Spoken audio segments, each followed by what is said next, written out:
മനുഷ്യ ചരിത്രത്തിലെ ഏറ്റവും വലിയ സാങ്കേതിക നേട്ടങ്ങളിൽ പ്രഥമ സ്ഥാനത്ത് തന്നെ നിൽക്കുന്ന ഒന്നാണ് 1969 മനുഷ്യൻ ചന്ദ്രനിൽ ഇറങ്ങിയത്. സോവിയറ്റ് യൂണിയനുമായുള്ള ശീതയുദ്ധത്തിൻ്റെ ഭാഗമായി എങ്ങനെയും ബഹിരാകാശത്ത് ആധിപത്യം സ്ഥാപിക്കുക എന്ന ലക്ഷ്യത്തോടെ അമേരിക്കയുടെ മുഴുവൻ വിഭവശേഷിയും ഉപയോഗിച്ച് നടത്തിയ വമ്പൻ പ്രോജക്റ്റായിരുന്നു അത്. ആ പോരാട്ടത്തിൽ അവർ വിജയിക്കുക തന്നെ ചെയ്തു. 6 ദൗത്യങ്ങളിലായി 12 പേരെ അവർ ചന്ദ്രനിൽ ഇറക്കി തിരികെ കൊണ്ടുവന്നു. അപ്പോഴേക്കും അപ്പോളോ പദ്ധതി അമേരിക്കയുടെ എക്കണോമിയുടെ നട്ടെല്ല് തകർത്തിരുന്നു. അങ്ങനെയാണ് അവരത് അവസാനിപ്പിച്ചത്. മറ്റൊരു രാജ്യത്തിനും ഇന്ന് വരെ ചന്ദ്രനിൽ കാൽകുത്താൻ സാധിച്ചിട്ടില്ല. ഈ യുദ്ധത്തിൽ തോറ്റുപോയ സോവിയറ്റ് യൂണിയൻ പിന്നെ അതിന് ശ്രമിച്ചുമില്ല. അമേരിക്കയ്ക്കും സോവിയറ്റ് യൂണിയനും പിന്നാലെ മനുഷ്യനെ ബഹിരാകാശത്തെത്തിച്ച ഏക രാജ്യം ചൈനയാണ്.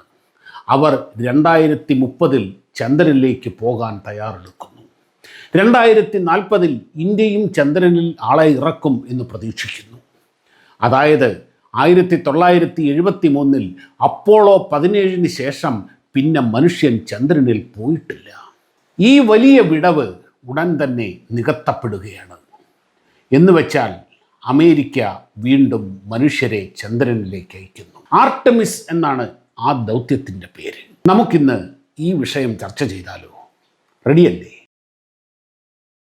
പ്രിയപ്പെട്ട കൂട്ടുകാർക്ക് നമസ്കാരം. സയൻസ് കോർണറിൻ്റെ പുതിയ വീഡിയോയിലേക്ക് എല്ലാവർക്കും സ്വാഗതം.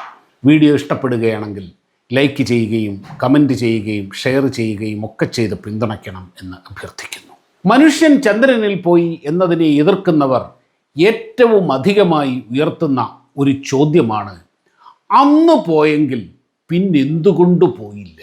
അന്നത്തെ ടെക്നോളജി ഉപയോഗിച്ച് അത് സാധ്യമാകില്ല എന്നൊക്കെ. ഇതിനൊക്കെ ശാസ്ത്രലോകം പല പ്രാവശ്യം മറുപടി പറഞ്ഞതാണ്. ഈ ചാനലിൽ തന്നെ പല പ്രാവശ്യം വിശദീകരിച്ചിട്ടുമുണ്ട്. അമേരിക്ക എന്ന രാജ്യത്തോടുള്ള രാഷ്ട്രീയമായ എതിർപ്പ് അവർ ചെയ്യുന്ന എന്തിനോടുമായി മാറുന്ന മാനസികാവസ്ഥയിൽ നിന്ന് വരുന്ന പ്രതികരണങ്ങളാണിത്. നോക്കൂ, അമേരിക്ക എൻ്റെ മാതൃരാജ്യമൊന്നുമല്ല. അവർ ചെയ്യുന്ന പല കാര്യങ്ങളിലും ശക്തമായ വിമർശനവുമുണ്ട്. പക്ഷേ ചില യാഥാർത്ഥ്യങ്ങൾ സത്യസന്ധമായി നാം അംഗീകരിക്കണം. അതിലൊന്ന്, ശാസ്ത്ര സാങ്കേതിക മേഖലകളിൽ ആ രാജ്യത്തുണ്ടായ മുന്നേറ്റം മാനവരാശിക്ക് മുഴുവൻ ഗുണകരമായി മാറുന്ന കാര്യമാണ്. നമ്മളിന്ന് ഈ സമ്മതിക്കുന്ന ഇൻ്റർനെറ്റ് പോലും ഉടലെടുത്തത് അവിടെയാണ്. അങ്ങനെയുള്ള മഹാനേട്ടങ്ങളിൽ ഒന്നാണ് മനുഷ്യൻ്റെ ചന്ദ്രയാത്രയും. സത്യത്തിൽ അന്ന് അവർ ആ പദ്ധതി നിർത്താൻ പാടില്ലായിരുന്നു എന്നാണ് എൻ്റെ അഭിപ്രായം.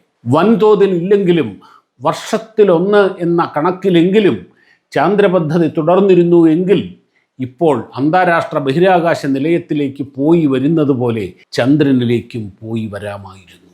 ടെക്നോളജി വികസിക്കുന്നത് ഒന്നിനു പിന്നാലെ ഒന്നായി തുടർച്ചയോടുകൂടിയാണ്. റൈറ്റ് സഹോദരന്മാർ ആദ്യത്തെ വിമാനം നിർമ്മിച്ച് അതിന് പിന്നാലെ അതിൽ തുടർച്ചയായ വലിയ വലിയ അപ്ഡേറ്റുകൾ വന്നാണ് വ്യോമയാന സാങ്കേതികത ഇന്നത്തെ നിലയിലെത്തിയത്. അത് റൈറ്റ് സഹോദരന്മാരിൽ നിന്നുപോയിരുന്നു എങ്കിൽ നാം പിന്നീട് 0 നിന്നും തുടങ്ങേണ്ടി വരുമായിരുന്നു. അതാണ് ചാന്ദ്രപദ്ധതികൾക്ക് സംഭവിച്ചത്. 60കളിലെ ഇലക്ട്രോണിക്സും ടെക്നോളജികളും വെച്ച് സാധിച്ച ആ മഹാനേട്ടത്തിന് പിന്നീട് തുടർച്ചകളും സ്പേസ് ടെക്നോളജികളിൽ വന്ന അപ്ഡേറ്റുകളും ഉണ്ടായില്ല. അത് തുടങ്ങിയിടത്ത് തന്നെ നിന്നു. 1/2 നൂറ്റാണ്ടിന് ശേഷം വീണ്ടും പദ്ധതി തുടങ്ങുമ്പോൾ ഇക്കാലത്തിനിടയിൽ സ്പേസ് ടെക്നോളജികൾ അടിമുടി മാറിയിട്ടുണ്ട്. ഈ പുതിയ കാലത്തിനനുസരിച്ച് വീണ്ടും ചന്ദ്രനിൽ പോകാൻ ഒരുങ്ങുമ്പോൾ 60കളിൽ അപ്പോളോ പദ്ധതികൾ തുടങ്ങിയപ്പോൾ എങ്ങനെയാണോ ചെയ്തത് അതെല്ലാം ആദ്യം മുതൽ തുടങ്ങി പരീക്ഷിച്ച് ഉറപ്പിക്കേണ്ടി വരുന്നു. അപ്പോളോ ദൗത്യത്തിൻ്റെ രീതിയും ആർടെമിസ് ദൗത്യവും തികച്ചും വ്യത്യസ്തമാണ്. 3 ദിവസം കൊണ്ട് ചന്ദ്രനിലെത്തി അവിടെ ഇറങ്ങി 4-5 മണിക്കൂർ ലൂണാർ സർഫസിൽ ചെലവഴിച്ച് പെട്ടെന്ന് തിരിച്ചു പോരുക എന്നതായിരുന്നു അപ്പോളോ ദൗത്യം. എത്രയും വേഗം ദൗത്യം തീർത്ത യാത്രക്കാരെ തിരികെ ഭൂമിയിൽ സുരക്ഷിതമായി എത്തിക്കണം. സോവിയറ്റ് യൂണിയനുമായുള്ള മത്സരം മാത്രമായിരുന്നല്ലോ അതിൻ്റെ ഉദ്ദേശം. എന്നാൽ ആർടെമിസ് ദൗത്യം വളരെ ഫ്യൂച്ചറിസ്റ്റിക്കായാണ് വിഭാവനം ചെയ്തിരിക്കുന്നത്. ചന്ദ്രനിലൊരു സ്ഥിരതാവളം, ഭാവിയിലെ ഗ്രഹാന്തര ദൗത്യങ്ങൾക്കുള്ള ബേസ് ക്യാമ്പായി ചന്ദ്രനെ ഉപയോഗിക്കുക, ചന്ദ്രനിലെ ധാതുസമ്പത്ത് ഉപയോഗിക്കുക, അവിടെ ഗവേഷണ കേന്ദ്രങ്ങൾ സ്ഥാപിക്കുക, അങ്ങനെ ഭാവിയിലേക്ക് പ്രയോജനപ്പെടുന്ന ഒരുപാട് കാര്യങ്ങൾ ഈ ദൗത്യത്തിൻ്റെ ഭാഗമാണ്. 2022 4 മനുഷ്യർക്ക് സഞ്ചരിക്കാവുന്ന ഒരു പേടകം യാത്രക്കാർ ഇല്ലാതെ വിക്ഷേപിച്ചിരുന്നു.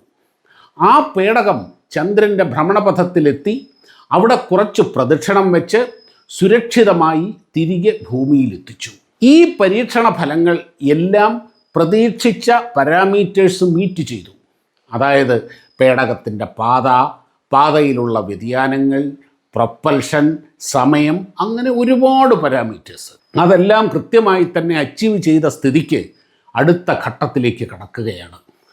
അതായത് 4 യാത്രക്കാർ കയറിയ ഓറിയോൺ പേടകം ചന്ദ്രൻ്റെ സമീപത്തെത്തി ചന്ദ്രനെ വലം വെച്ച് തിരിച്ചു വരിക എന്നതാണത്. ചന്ദ്രനിൽ ലാൻഡ് ചെയ്യുക എന്നത് ഈ ദൗത്യത്തിൻ്റെ ഉദ്ദേശമല്ല. അതുകൊണ്ട് തന്നെ ചന്ദ്രനിൽ ഇറങ്ങാനുള്ള ലൂണാർ മൊഡ്യൂൾ ഇതിൽ ഇല്ല. ഈ മിഷനിലും ധാരാളം കാര്യങ്ങളുടെ ട്രയൽ നടക്കണം. ഓറിയോൺ പേടകത്തിന് 2 ഭാഗങ്ങളാണുള്ളത്.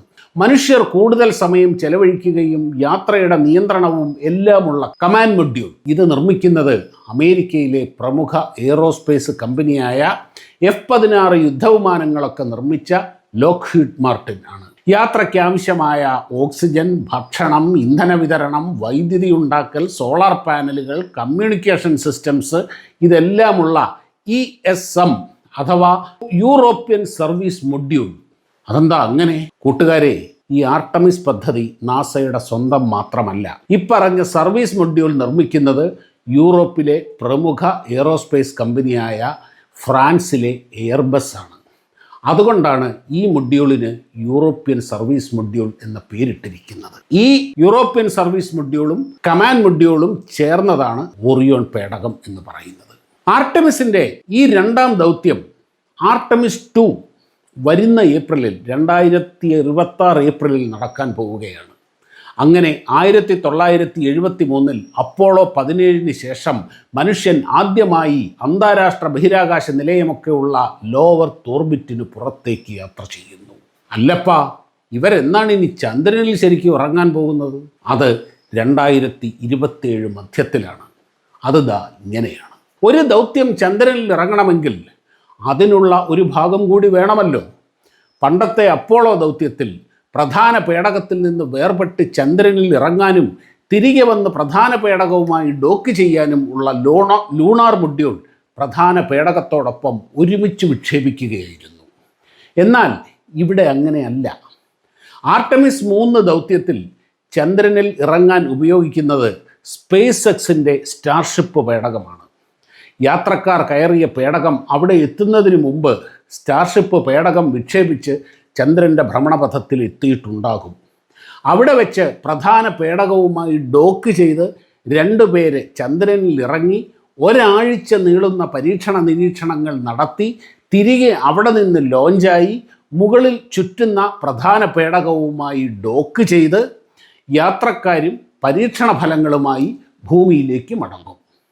ഈ മിഷനിൽ ഒരു സ്ത്രീയെ ആദ്യമായി ചന്ദ്രനിൽ ഇറക്കുന്നുണ്ട്. പിന്നീട് ആർട്ടമിസ് 4 മുതലുള്ള പേടകങ്ങൾ ഇങ്ങനെയല്ല. 2028 മധ്യത്തോടെ ഒരു ദീർഘവൃത്ത ഭ്രമണപഥത്തിൽ എലിപ്റ്റിക്കൽ ഓർബിറ്റിൽ സ്ഥിരമായി ചന്ദ്രനെ ചുറ്റുന്ന ഒരു സ്പേസ് സ്റ്റേഷൻ വിക്ഷേപിക്കുന്നുണ്ട്. അന്താരാഷ്ട്ര ബഹിരാകാശ നിലയത്തിൻ്റെ ഒരു മിനിയേച്ചർ, ഒരു ചെറിയ പതിപ്പ് ചന്ദ്രന് ചുറ്റും. ഇതിൻ്റെ ചന്ദ്രനിൽ നിന്നുള്ള കുറഞ്ഞ ദൂരം 3000 കിലോമീറ്ററും കൂടിയ ദൂരം 42,000 കിലോമീറ്ററുമാണ്. ഈ ലൂണാർ ഗേറ്റ് വേ ചന്ദ്രനിലേക്കുള്ള ഒരു ഇടത്താവളമാണ്. ഇവിടെ നിന്ന് വിക്ഷേപിക്കുന്ന ഓറിയോൺ പേടകം ഈ ഗേറ്റ് വേയുമായി ഡോക്ക് ചെയ്യും.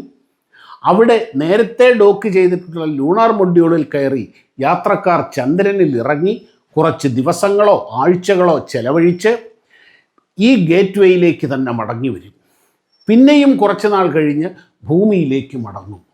ഇങ്ങനെ തുടർച്ചയായ മിഷനുകളിലൂടെ 2035 ആകുമ്പോഴേക്ക് ചന്ദ്രനിൽ ഒരു സ്ഥിരം സ്റ്റേഷൻ സ്ഥാപിക്കുക, അവിടെ മനുഷ്യർക്ക് ദീർഘനാൾ കഴിയാൻ ആവശ്യമായ ഒരു ഹാബിറ്റാറ്റ് എക്കോസിസ്റ്റം ഉണ്ടാക്കുക എന്നതാണ് ലക്ഷ്യം.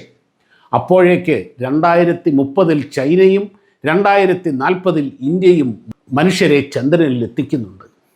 അങ്ങനെ നമ്മുടെ അമ്പിളിയമ്മാവൻ അന്താരാഷ്ട്ര സഹകരണത്തിൻ്റെ പുതിയ ഒരു രംഗവേദിയാവുകയാണ്. നാസ ഇപ്പോൾ പൂർണ്ണമായും ഈ പദ്ധതിയുടെ ഫോക്കസിലാണ്. ഈ പദ്ധതിക്ക് വേണ്ടി വികസിപ്പിച്ച പടുകൂറ്റൻ SLS റോക്കറ്റ് ഇന്ന് വരെ നിർമ്മിച്ചിട്ടുള്ളതിൽ വെച്ച് ഏറ്റവും വലുതാണ്. ഇതിനു മുമ്പ് നിർമ്മിച്ച ഏറ്റവും വലിയ റോക്കറ്റ് പണ്ട് അപ്പോളോ പദ്ധതികൾക്ക് വേണ്ടി നിർമ്മിച്ച സാറ്റേൺ 5 റോക്കറ്റായിരുന്നു. അതിനുശേഷം ഏറ്റവും വലിയ റോക്കറ്റായി മാറാൻ പോകുന്നത് ഈ SLS ആണ്. ആയിക്കഴിഞ്ഞു. ആദ്യത്തെ SLS വിക്ഷേപിച്ചു കഴിഞ്ഞു. സത്യത്തിൽ 1970കളിൽ അപ്പോളോ പദ്ധതികൾ തുടർന്നിരുന്നു എങ്കിൽ ഇതൊക്കെ എന്നേ നടന്നേനെ. ഇനി പറഞ്ഞിട്ട് കാര്യമില്ല. എന്തായാലും മനുഷ്യന് ചന്ദ്രനിൽ പോകാൻ കഴിയില്ല, പോയാൽ തന്നെ തിരിച്ചു വരാൻ കഴിയില്ല, അപ്പോളോ പദ്ധതി അമേരിക്കയുടെ ഒരു തട്ടിപ്പായിരുന്നു എന്നതിനൊക്കെയുള്ള മറുപടി ഏതാനും വർഷങ്ങൾക്കുള്ളിൽ നമ്മുടെ കൺമുമ്പിൽ കാണാൻ പോവുകയാണ്. വീഡിയോ കണ്ട എല്ലാ സുഹൃത്തുക്കൾക്കും ഒരുപാട് നന്ദി.